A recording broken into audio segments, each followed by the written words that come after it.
ನಮಸ್ಕಾರ. ಬೆಳ್ಳಂಬೆಳಗ್ಗೆ ಟೀಂ ಇಂಡಿಯಾದಲ್ಲಿ ಆಯಿತು ದೊಡ್ಡ ಬದಲಾವಣೆ. ತಂಡಕ್ಕೆ ಎಂಟ್ರಿ ಕೊಟ್ಟನು ಸ್ಟಾರ್ ಆಟಗಾರ.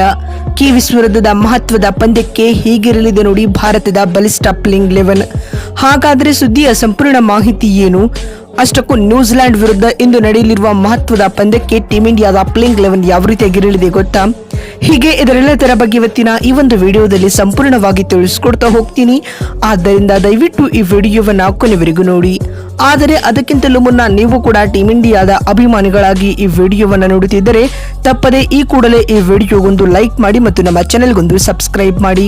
ಹೌದು ಸ್ನೇಹಿತರೆ, ಭಾರತ ಮತ್ತು ನ್ಯೂಜಿಲೆಂಡ್ ನಡುವಿನ ಐಸಿಸಿ ಚಾಂಪಿಯನ್ಸ್ ಟ್ರೋಫಿ 2025ರ ಲೀಗ್ ಹಂತದ ಕೊನೆಯ ಪಂದ್ಯ ಇಂದು ನಡೆಯಲಿದೆ ಸ್ನೇಹಿತರೆ. ಇಂಡೋ ಹಾಗೂ ಕಿವೀಸ್ ನಡುವಿನ ಈ ಮಹತ್ವದ ಪಂದ್ಯಕ್ಕೆ ದುಬೈನ ಅಂತಾರಾಷ್ಟ್ರೀಯ ಕ್ರೀಡಾಂಗಣ ಆತಿಥ್ಯ ವಹಿಸಲಿದೆ ಸ್ನೇಹಿತರೆ. ಈಗಾಗಲೇ ಗುಂಪು ಎ ನಿಂದ ಉಭಯ ತಂಡಗಳು ಸೆಮಿಫೈನಲ್ಗೆ ಎಂಟ್ರಿ ನೀಡಿವೆ. ಸೆಮಿಫೈನಲ್ ಪಂದ್ಯಕ್ಕೂ ಮುನ್ನ ಇದೊಂಥರ ರಿಹರ್ಸಲ್ ಪಂದ್ಯವಾಗಿರಲಿದೆ ಸ್ನೇಹಿತರೆ. ಈ ನಿಟ್ಟಿನಿಂದಾಗಿ ಈ ಪಂದ್ಯವು ಉಭಯ ತಂಡಗಳ ಪಾಲಿಗೆ ಮಹತ್ವದ್ದಾಗಿದೆ ಸ್ನೇಹಿತರೆ. ಈ ಮಧ್ಯೆ ಟೀಂ ಇಂಡಿಯಾದ ಪ್ಲೇಯಿಂಗ್ 11 ನಲ್ಲಿ ಮಹತ್ವದ ಬದಲಾವಣೆಯಾಗಿದ್ದು ತಂಡಕ್ಕೆ ಮಿಸ್ಟ್ರಿ ಸ್ಪಿನ್ನರ್ ಆಗಿರುವ ವರುಣ್ ಚಕ್ರವರ್ತಿ ಎಂಟ್ರಿ ಕೊಟ್ಟಿದ್ದಾರೆ ಸ್ನೇಹಿತರೆ. ಕುಲ್ದೀಪ್ ಯಾದವ್ ಅವರ ಬದಲಿಯಾಗಿ ವರುಣ್ ಚಕ್ರವರ್ತಿ ರವರು ಪ್ಲೇಯಿಂಗ್ 11 ನ ಭಾಗವಾಗಲಿದ್ದಾರೆ. ಇದಲ್ಲದೆ ಮೊಹಮ್ಮದ್ ಶಮಿ ಅವರಿಗೂ ಕೂಡ ವಿಶ್ರಾಂತಿ ನೀಡಲಾಗಿದೆ ಸ್ನೇಹಿತರೆ. ಕಳೆದ ಪಾಕ್ ವಿರುದ್ಧದ ಪಂದ್ಯದಲ್ಲಿ ಮೊಹಮ್ಮದ್ ಶಮಿ ಗಾಯಗೊಂಡಿದ್ದರು. ಹೀಗಾಗಿ ಸೆಮಿಫೈನಲ್ ಪಂದ್ಯಕ್ಕೂ ಮುನ್ನ ಅವರಿಗೆ ವಿಶ್ರಾಂತಿ ನೀಡಲಾಗಿದೆ. ಅವರ ಬದಲಿಯಾಗಿ ಲೆಫ್ಟ್ ಆರ್ಮ್ ಪೇಸರ್ ಆಗಿರುವ ಅರ್ಶದೀಪ್ ಸಿಂಗ್ ರವರು ಪ್ಲೇಯಿಂಗ್ 11 ನ ಭಾಗವಾಗಲಿದ್ದಾರೆ. ಮತ್ತೊತ್ತ ಬಲಿಷ್ಠ ಕಿವೀಸ್ ಪಡೆ ಬ್ಯಾಟಿಂಗ್, ಬೌಲಿಂಗ್, ಫೀಲ್ಡಿಂಗ್ ಹೀಗೆ 3 ವಿಭಾಗಗಳಲ್ಲಿ ಅತ್ಯದ್ಭುತ ಆಟವನ್ನು ಆಡುವ ಮೂಲಕ ಇಡೀ ಕ್ರಿಕೆಟ್ ಜಗತ್ತನ್ನೇ ನಿಬ್ಬೆರಗಾಗಿಸಿದ್ದಾರೆ ಸ್ನೇಹಿತರೆ. ಅವರ ಅಶಿಸ್ತುಬದ್ಧ ಕ್ರಿಕೆಟ್ ಆಟಕ್ಕೆ ಎಲ್ಲರೂ ಸಹ ಮನಸೋತಿದ್ದಾರೆ ಅಂತ ಹೇಳಬಹುದು. ಮತ್ತು ಐಸಿಸಿ ಇವೆಂಟ್ ಗಳಲ್ಲಿ ಕಿವೀಸ್ ತಂಡವು ತನ್ನ ಪರಾಕ್ರಮವನ್ನ ತೋರಿಸಿದೆ ಸ್ನೇಹಿತರೆ. ಈ ಬ್ಲಾಕ್ ಕ್ಯಾಪ್ಸ್ ಗಳ ಅಟ್ಟಹಾಸಕ್ಕೆ ಟೀಂ ಇಂಡಿಯಾ ಇಂದಾದರೂ ಮಟ್ಟ ಹಾಕುತ್ತಾ ಅನ್ನೋದನ್ನ ಕಾದು ನೋಡೋಣ. ಇದಲ್ಲದೆ ಕಳೆದ ನವೆಂಬರ್ನಲ್ಲಿ ತವರಿನಲ್ಲಿ ನಡೆದ ಕಿವೀಸ್ ವಿರುದ್ಧದ ಟೆಸ್ಟ್ ಸರಣಿಯಲ್ಲಿ ಟೀಂ ಇಂಡಿಯಾ ವೈಟ್ ವಾಶ್ ನ ಮುಖಭಂಗ ಎದುರಿಸಿತು ಸ್ನೇಹಿತರೆ.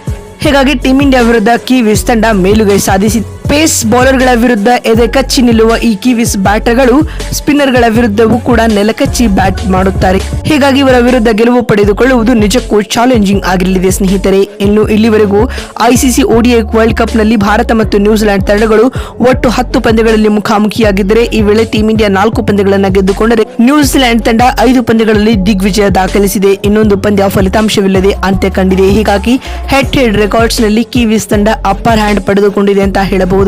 ಇನ್ನುಳಿದಂತೆ ಇಂದು ನಡೆಯಲಿರುವ ನ್ಯೂಜಿಲೆಂಡ್ ವಿರುದ್ಧದ ಪಂದ್ಯಕ್ಕೆ ಟೀಂ ಇಂಡಿಯಾದ ಪ್ಲೇಯಿಂಗ್ 11 ಯಾವ ರೀತಿ ಗೆಲ್ಲಲಿದೆ ಅಂತ ನೋಡ್ತಾ ಬರುವುದಾದ್ರೆ, ಆರಂಭಿಕರಾಗಿ ರೋಹಿತ್ ಶರ್ಮಾ ಮತ್ತು ಶುಭ್ಮನ್ ಗಿಲ್ ಇನ್ನಿಂಗ್ಸ್ ಆರಂಭಿಸುವುದು ಕನ್ಫರ್ಮ್.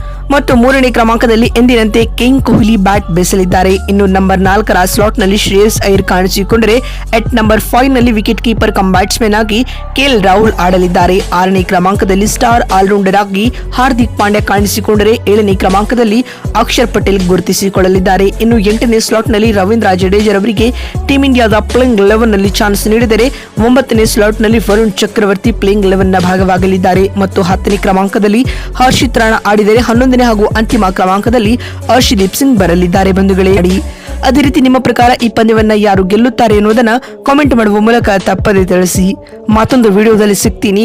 ಅಲ್ಲಿವರೆಗೂ ನಮಸ್ಕಾರ.